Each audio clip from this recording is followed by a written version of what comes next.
And welcome my YouTube channel Kapardi knowledge class. तो आज हम आपके लिए टॉपिक लेके आए हैं होम साइंस गृह विज्ञान क्लास 10th का चैप्टर है आपका जल प्राप्ति के स्रोत, उपयोग एवं शुद्धिकरण से हमने लिया है। आज का टॉपिक आपका है शुद्ध व अशुद्ध जल में अंतर, प्योर एंड इम्प्योर वाटर में difference between pure and impure water. तो शुद्ध व अशुद्ध जल में क्या अंतर है, तो आज हम ये जानेंगे। तो यहाँ हम पहले देख लेते हैं कि शुद्ध जल कैसा होता है, यानी कि जो प्योर वाटर है वो कैसा होता है। तो शुद्ध जल पारदर्शक, स्वाद, गंध व रंग रहित होता है। जो हमारा शुद्ध जल होता है वो पारदर्शक होता है, यानी कि ट्रांसपेरेंट होता है, यानी कि आर पार दिखाई देता है उसमें। तो शुद्ध जल पारदर्शक होता है, उसमें कोई भी तरह का स्वाद नहीं होता है, किसी भी तरह की गंध नहीं होती है और ना ही उसमें किसी तरह का रंग होता है। यानी कि वो जो हमारा प्योर वाटर है वो ट्रांसपेरेंट होता है, टेस्टलेस होता है, स्मेल लेस होता है एंड कलरलेस होता है। यानी कि उसमें ना कोई टेस्ट होता है, ना कोई स्मेल होती है यानी कि गंध, ना उसमें कोई कलर होता है। तो शुद्ध जल पारदर्शक, स्वाद, गंध व रंग रहित होता है, यानी कि इसमें स्वाद, गंध और रंग नहीं होता है। अशुद्ध जल जो होता है वो अर्ध पारदर्शक होता है, उसमें दुर्गंध होती है, यानी कि बैड स्मेल होती है, बदबू होती है, मटमैला व खारा होता है। तो अशुद्ध जल अर्ध पारदर्शक होता है, दुर्गंध युक्त होता है और मटमैला होता है व खारा होता है। पीने में मतलब आपको खारा लगेगा। तो आपने क्या देखा, जो आपका शुद्ध जल है उसमें ना तो कोई टेस्ट होगा, ना कोई कलर होगा और ना ही कोई स्मेल होगी। और जो अशुद्ध जल है वो अर्ध पारदर्शक होगा और उसमें दुर्गंध होगी और उसका स्वाद खारा होगा और मटमैले रंग का होगा। शुद्ध जल साबुन के साथ आसानी से झाग पैदा करता है। जब आप कपड़े धुलते हैं तो आपका जो शुद्ध जल होगा तो वो आप जब कपड़े धुलेंगे तो उसमें आपका जो साबुन है वो झाग पैदा करता है। और जो अशुद्ध जल साबुन के साथ आप अगर काम करते हैं या कपड़ा धोते हैं या बर्तन धोते हैं तो वो सरलता से झाग नहीं बना पाता है। ठीक है, अगला पॉइंट है आपका कार्बन डाइऑक्साइड के मिले होने के कारण जल में एक विशेष प्रकार की चमक होती है। जो हमारा जल होता है, शुद्ध जल होता है, उसमें कार्बन डाइऑक्साइड के मिले होने के कारण जल में एक विशेष प्रकार की चमक होती है। और इसमें क्या होती है, नाइट्रोजन व अन्य पदार्थों के मिले होने से चमक नहीं होती है। नेक्स्ट आपका है शुद्ध जल में फ्लोराइड्स, नाइट्रेट्स आदि की एक निर्धारित मात्रा होती है और फ्लोराइड तथा नाइट्रेट्स अधिक मात्रा में होते हैं। और इसमें क्या होते हैं, इसमें एक निश्चित मात्रा होती है, एक निर्धारित मात्रा होती है। यानी कि इसकी जो फ्लोराइड्स हैं, नाइट्रेट्स हैं, इनकी एक कोई फिक्स बैलेंस क्वांटिटी होगी और इसमें जो होते हैं ये अशुद्ध जल में ज़्यादा मात्रा में आपको मिलेंगे। शुद्ध जल दूषित नहीं होता है, जो शुद्ध जल होता है वो दूषित नहीं होता है। और अशुद्ध जल में क्या आप देखते होंगे, विभिन्न प्रकार के दूषित पदार्थ मिले रहते हैं, है ना। अशुद्ध जल यानी कि गंदा जल और शुद्ध जल यानी कि साफ पानी आपका जो होता है। अब यहाँ हम देख लेते हैं मृदु एवं कठोर जल में अंतर। अभी आपने शुद्ध और अशुद्ध जल में अंतर देखा, अब हम देखेंगे मृदु एवं कठोर जल में अंतर, क्या डिफरेंस है। तो मृदु जल जो होता है ये पीने में मीठा होता है, वह स्वादिष्ट होता है। शुद्ध जल स्वाद रहित, गंध रहित होता है, जैसा कि आपको अभी मैंने बताया कि शुद्ध जल में कोई भी स्वाद नहीं होता है और ना ही कोई स्मेल यानी कि गंध होती है। तो ये मृदु जल जो होता है पीने में मीठा व स्वादिष्ट होता है। और कठोर जल क्या होता है, पीने में खारा होता है व भारी होता है, क्योंकि इसमें कैल्शियम, सोडियम, मैग्नीशियम के कार्बोनेट एवं सल्फेट लवण घुलने होते हैं। ठीक है, यह सुपाच्य होता है और ये सुपाच्य नहीं होता है। भोजन पकने के बाद भली प्रकार गल जाता है।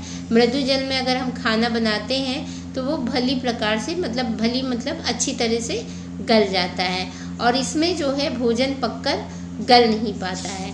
और ये जो मृदु जल है साबुन घोलने पर खूब झाग देता है और कठोर जल साबुन के साथ कम झाग देता है। बॉयलरों में विभिन्न लवणों की परत नहीं जमती तथा बॉयलर शीघ्र ही खराब नहीं होते हैं। बॉयलर यानी कि बॉयलर आप देखते होंगे, बॉयलर्स क्या होते हैं, ये फैक्ट्री होती हैं बड़ी बड़ी, तो उसमें एक पानी को बॉयल, कोई भी फैक्ट्री होती है, कोई भी सामान है बनाने में हमें उसमें पानी की ज़रूरत पड़ती है। तो फैक्ट्री में बड़े बड़े बॉयलर्स होते हैं जिसमें पानी जो है बॉयल किया जाता है। तो वहाँ पे जो बॉयलर होंगे उसमें जो हमारे बॉयलर्स होंगे तो उसमें विभिन्न परतों की लवड़ों की परत नहीं जमती। जैसे आप देखते हैं ना किनारे किनारे बर्तनों में भी आपके, जिसमें आप पानी गर्म करेंगे तो किनारे किनारे वाइट कलर की एक लेयर जमती चली जाती है। हाँ, तो इस तरह अगर मृदु जल है तो बॉयलरों में विभिन्न लवणों की परत नहीं जमती तथा बॉयलर शीघ्र ही खराब नहीं होते, जल्दी यानी कि खराब नहीं होते।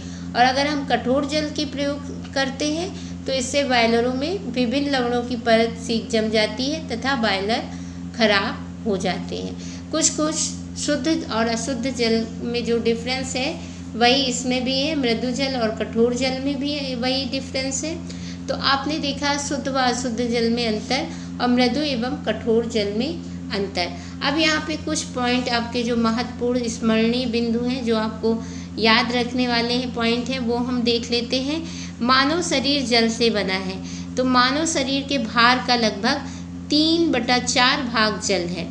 तो मनुष्य का जो शरीर है वो किससे बना है? जल से बना है और मानव शरीर के भार का लगभग 3/4 भाग जल है।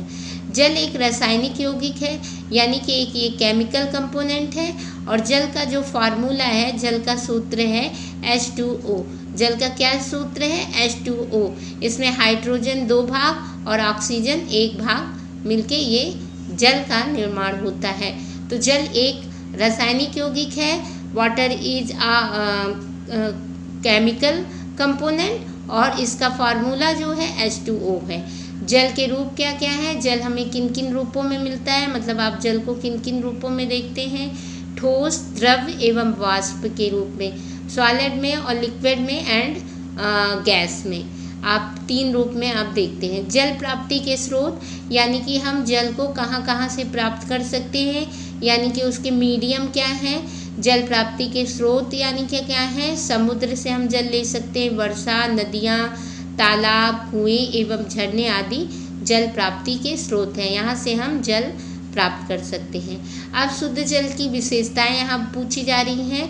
तो शुद्ध जल आपको जैसा कि पहले भी बताया गया है, रंगहीन होता है, गंधहीन होता है, स्वादहीन होता है। हीन का मतलब इसमें नहीं होता है, रंग बिना, गंध बिना, स्वाद बिना। स्वच्छ तथा पारदर्शी होता है। जिस जल में शुद्ध जल वाले गुण नहीं उपस्थित होते हैं उसे अशुद्ध जल कहा जाता है।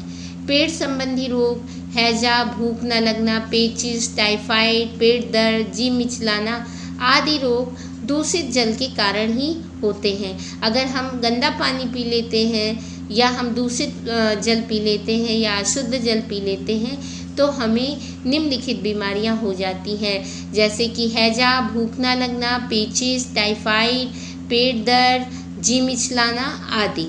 अब मैग्नीशियम, कैल्शियम, गंधक, खड़िया मिट्टी के जल में मिलने से जल कठोर हो जाता है। जो हमारा शुद्ध जल होता है वो कैसे अशुद्ध बन जाता है, यानी कि कैसे कठोर हो जाता है। तो हमारे शुद्ध जल में अगर मैग्नीशियम, कैल्शियम, गंधक, खड़िया मिट्टी के जल में मिलने से जल हमारा कठोर हो जाता है। मृदु जल क्या है? जैसा कि अभी बताया था ऊपर, जो जल पीने में मीठा, स्वादिष्ट व हल्का हो उसे हम मृदु जल कहते हैं। कठोर जल पीने के लिए हानिकारक होता है, इससे पाचन क्रिया पर बुरा प्रभाव पड़ता है। यानी कि जो हमारा कठोर जल है वो हमारे लिए डेंजरस होता है और इससे हमारा जो डाइजेस्टिव सिस्टम है वो ठीक से वर्क नहीं करता है। जल शुद्ध करने की रासायनिक विधियाँ क्या हैं? अगर हम जल को शुद्ध करना चाहते हैं, कोई भी जल हमको अशुद्ध रूप में मिला है तो हम उसको कैसे शुद्ध कर सकते हैं? तो उसके कुछ केमिकल मेथड हैं, यानी कि रासायनिक विधियां हैं। जैसे हम फिटकरी डाल के, लाल दवा से, ब्लीचिंग पाउडर से, क्लोरीन से, DDT से, कार्बोलिक एसिड आदि द्वारा जल की अशुद्धता दूर कर सकते हैं।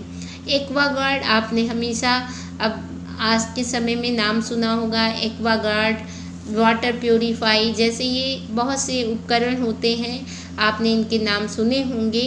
तो ये क्या है, एक्वागार्ड क्या है? या पीने व भोजन बनाने में प्रयोग आने वाले पानी को शुद्ध करने का एक यंत्र है, एक मशीन है एक्वागार्ड। 4 घड़ों वाली घड़ोची विधि जल शुद्ध करने की यांत्रिक विधि है जो ग्रामीण क्षेत्रों में अधिक प्रचलित है। पहले जब एक्वागार्ड और ये फिल्टर ये सब नहीं थे तो क्या लोग गांव में पानी को छानने के लिए 4 घड़ों वाली घड़ोची विधि से जल को शुद्ध करते थे। पे हम उसका आपको चित्र दिखा देते हैं। जल को शुद्ध करने की घरेलू विधि फिल्टर बैंड 4 घड़ों के द्वारा। इसमें 4 घड़े रखे जाते थे। सबसे नीचे देख रहे हैं आपका शुद्ध जल है, कोयला है, बालू है, ये ऐसे है। तो इसमें 4 घड़े रखे जाते थे। सबसे नीचे का घड़ा ऊपर, फिर उसके ऊपर, फिर उसके ऊपर। तो सबसे ऊपर वाले में गंदा पानी रहता था और बीच में सबके छेद कर दिया जाता था। बस लास्ट वाले घड़े में छेद नहीं होता था। तो ऊपर हम गंदा पानी भर देते थे और नीचे वाले में पानी आता था छन छन के। और उसके बाद में जो नीचे दूसरा घड़ा होता था उसमें बालू भर दिया जाता था और बालू में जो गंदा पानी है वो बालू वाले घड़े में आता था।